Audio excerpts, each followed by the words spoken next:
আজ চলে গেছিলাম গড়িয়াহাটে, সামনেই আমার দাদার বিয়ে, তো সেই জন্য একটু winter collection and wedding collection explore করতে আর বেশ কিছু শপিং করতে। তো সেখানে গিয়ে আমি কী করলাম সবটাই থাকবে আজকের এই ভিডিওতে।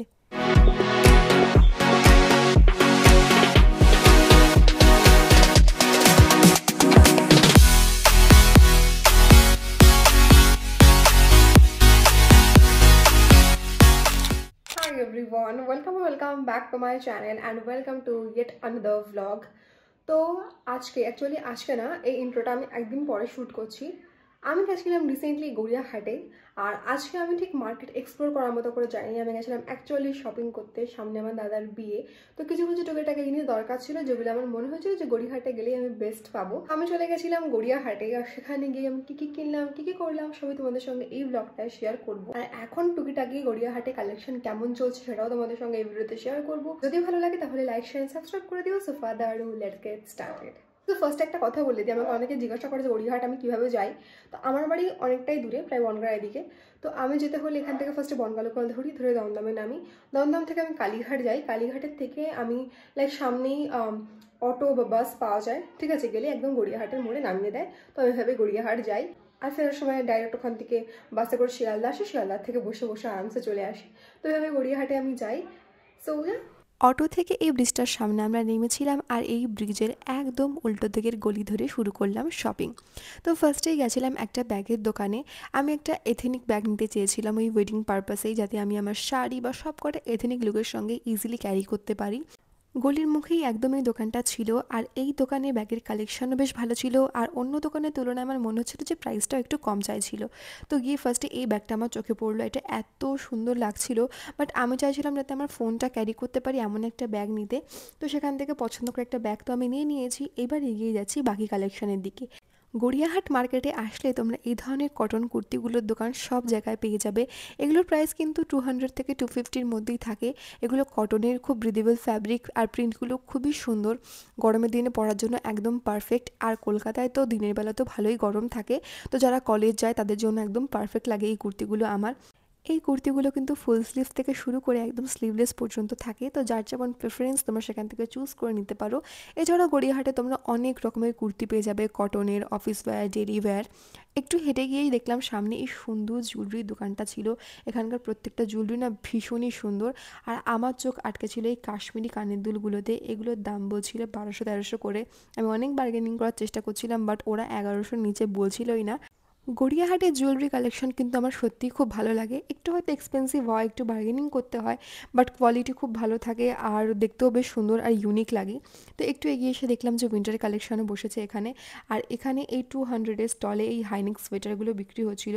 কিছু জায়গায় কিন্তু তোমরা ট্যাগ ছাড়া এরকম সোয়েটার পেয়ে যাবে। দোকানদাররা তোমাকে হয়তো ওপেনলি বলবে না, বাট সেগুলো কিন্তু সবই থ্রিফটেড, মানে সেকেন্ড হ্যান্ড। তোমরা যখন শপিং করবে তো তোমরা দোকানদারের কাছে ভালোভাবে কথা বলে নিয়ে নিজেরা বুঝে শুনে সাবধানেই শপিং করবে। থ্রিফটের জিনিস যদি তোমরা নিতে না চাও তাহলে এই ধরনের যে স্টলগুলো থাকে সেগুলো একটু অ্যাভয়েড করো। এছাড়াও ওখানে বেশ সুন্দর উইন্টারের জ্যাকেট, ডেনিম জ্যাকেট, এই সুন্দর কোজি ফার পাজামাসগুলো ছিল, যেগুলো ভীষণই সফট ছিল। অ্যান্ড একটু এগিয়ে গিয়ে দেখলাম একটা দোকানে বেশ সুন্দর এরকম পেন্ডেন্ট বিক্রি হচ্ছে। অ্যান্ড পেন্ডেন্ট না, মানে নেকপিসগুলো বিক্রি হচ্ছে, যেগুলো ভীষণই সুন্দর। এই 1111 হার্ট শেপ ভীষণই সুন্দর লাগছিল দেখতে। দোকানদার উনি বলছিলেন যে এগুলো অ্যান্টি টার্নিশ, বাট আমার মনে হচ্ছিল না যে মাত্র 200-এ অ্যান্টি টার্নিশ জুয়েলারি পাওয়া যাচ্ছে। সো যাই হোক, আমি ওখান থেকে নিয়ে নিই। আমি চলে এসেছিলাম সামনের এই দোকানটাতে। আমার দরকার ছিল কিছু ভালো টেবিল ক্লথ, কারণ বাড়িতে সামনেই লোকজন আসবে, তো ঘরটা একটু সুন্দর করে সাজিয়ে রাখতে হবে। এই জন্য আমি কিছু ভালো টেবিল ক্লথ অ্যান্ড ম্যাটগুলো দেখছিলাম। তো ওখান থেকে টুকিটাকি শপিং করে বেরিয়ে গেলাম সামনের দিকে। দুর্গাপুজোর সময় যখন এসেছিলাম তখন এই শাড়ি আর ব্লাউজের দোকানগুলোর সামনে জাস্ট পা ফেলা যাচ্ছিল না। একটা দোকানে 20-25 জন করে ছিল, পুরো রাস্তাগুলো ব্লক হয়ে গেছিলো। আর এখন দেখো পুরো ফাঁকা দোকানগুলো। এখান থেকে এখন যাব ক্রকারিজের দোকানে। ক্রকারিজের এই দোকানগুলো না আমার এত ভালো লাগে, মানে এখানে আসলে ইচ্ছা করে না যে অন্য কোথাও যাই। এখানকার প্রত্যেকটা জিনিস, এই ছোটো ট্রে, প্লেট, জাগগুলো এত সুন্দর লাগে। বাট আমার মনের মধ্যে একটাই ভয় ছিল যে আমাকে এখান থেকে বাড়ি যেতে গেলে এখনও বাস, তারপরে বনগাঁ লোকালে ভিড় সহ্য করে যেতে হবে। আমি কি করে নিয়ে যাব এগুলো, আস্ত থাকবে কিনা বাড়িতে গিয়ে। তো এখানে অ্যাকচুয়ালি আমি খুঁজছিলাম যে একটা ভালো সিরামিক জাগ পাই কিনা, বাট আমার মনের মতন না একদম পাচ্ছিলাম না। একটা পেয়েছিলাম, বাট ওটা লিড ছিল না। তো ওখান থেকে এগিয়ে চলে আসলাম বৃষ্ণি একদম ওই ক্রকারিজের দোকানের সামনেই। এখান থেকে নেব আমার মায়ের জন্য একটা সীতাহার, এগুলোকে আগে সীতাহারই বলে, মা বিয়েতে পরবে। বৃষ্ণির কালেকশন আমি দেখলাম যে বেশ সুন্দর ছিল। আর আমার মা খুব একটা এগুলো বেশি পরে না, বাট যেহেতু ছেলের বিয়ে তখন তো একটু সাজতেই হয়। তো এই জন্য এসেছিলাম বৃষ্ণিতে মার জন্য একটা সীতা হার নিতে। আমার মা খুব একটা বেশি গর্জিয়াস ডিজাইন পছন্দ করে না, তো সিম্পল দেখেই মার জন্য একটা নিয়েছি। এখনও কিছু টুকিটাকি শপিং আছে যেগুলো করব। তো এখান দিয়ে বেরিয়ে যাচ্ছি, আর এখানে চলতে চলতে আমার চোখের সামনে পড়লো একটা ফুচকার দোকান, আর এই দোকানটা ছিল একদম স্পেন্সারের সামনে। অ্যান্ড ফুচকার দোকান দেখলে না আমার ঠিক মনটা কেমন জানি করে। আর কলকাতায় ফুচকার দাম বাপরে 20 টাকায় 5টা, আর আমাদেরকে কিন্তু 10 টাকায় এখনও কোথাও কোথাও গেলে 7টাও দেয়। তো যাই হোক, এখানে খেলে মন তো ভয় না, বাট কি আর করা যাবে। তো এই গড়িয়াহাটের অলিগলির মধ্যে দিয়ে ঘুরতে ঘুরতে আমার চোখে একটা দারুণ দোকান পড়লো। একটু এগিয়ে এসেই দেখলাম এই ফ্লাওয়ার শপটা, আর এখানে লিটারালি বিক্রি হচ্ছিল এই সুন্দর পদ্ম ফুলের স্টিকগুলো। আর আমার না পদ্ম ফুল ভীষণই পছন্দের, আর এখানে দেখে আমি জাস্ট নিজেকে রেজিস্ট করতে পারিনি, আমি একটা নিয়ে নিয়েছি। আর তারপর যখন বেরিয়েই যাচ্ছিলাম আমার চোখে পড়লো এই থ্রিফ্ট শপটা, মানে বললাম যে সেকেন্ড হ্যান্ড শপগুলো।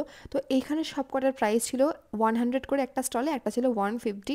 তো আমি ডিসাইড করেছি যে আমি একটা কিছু না কিছু নিয়েই যাব, কারণ আমি অনেক ইনফ্লুয়েন্সারদের দেখি যে খুবই কম দামে ভালো ভালো পিস খুঁজে বার করে আর সেগুলোকে খুব সুন্দর করে স্টাইল করে। তো আমিও নিজের জন্য 2টো পিস নিয়েছি, সেগুলোকে বাড়িতে এসে ভালো করে আগে ধুয়েছি। তারপরে সেটার উপর আমি হনুমান চালিসা পাঠ করেছি লিটারালি, মানে আমার এতটাই ভয় মনের মধ্যে। গড়িয়াহাটে গেলে কিন্তু তোমরা খুব সুন্দর সুন্দর দোকান পেয়ে যাবে, ঠিক আছে? শুধুমাত্র জামা কাপড় বা জুয়েলারি বলে না, ভীষণ ইউনিক ইউনিক কিছু দোকান আছে ঘর সাজানোর জন্য বলতে পারো, বা নর্মালি ডেলি ইউজের জন্য বলতে পারো, বাসনপত্রের দোকান বলতে পারো। খুবই সুন্দর লাগে। যেমন এই একটা দোকান ছিল, এখানে খুব সুন্দর সুন্দর এরকম হোম ডেকোরের আইটেম বিক্রি হচ্ছিল। তো এখন শপিং শেষ, আমরা লাস্টে এসেছিলাম লাঞ্চ করতে। আমরা এসেছিলাম বন ফেম এই ক্যাফেটাতে। স্পেন্সারের থেকে একটু এগিয়ে হেঁটে গেলেই ফার্স্টে পড়বে সাংঘাই, আর সাংঘাইয়ের ঠিক পাশেই ছিল ক্যাফেটা। খাবার কোয়ালিটি খুব ভালো ছিল, ওভারঅল অ্যাম্বিয়েন্সটাও খুব ভালো ছিল। আমি খেয়েছিলাম বাটার চিকেন, বাটার নান আর একটা ব্রেভারেজ। তো এই দিয়ে শেষ হলো লাঞ্চ, অ্যান্ড দ্যাটস ইট, চলে আসলাম তারপরে বাড়িতে। সো গাইজ, আজকে ভিডিওটা ছিল এই পর্যন্ত। যদি ভালো লেগে থাকে লাইক শেয়ার সাবস্ক্রাইব করো। আর তোমরা যদি এরকম মার্কেট এক্সপ্লোরিং এর ভিডিওগুলো দেখতে চাও তাহলে আমি কমেন্ট করে জানিও, চেষ্টা করবো বেশি বেশি করে দেওয়ার। So yeah, that's it for today. দেখা হবে পরের ভিডিওতে। Till then keep watching, bye by.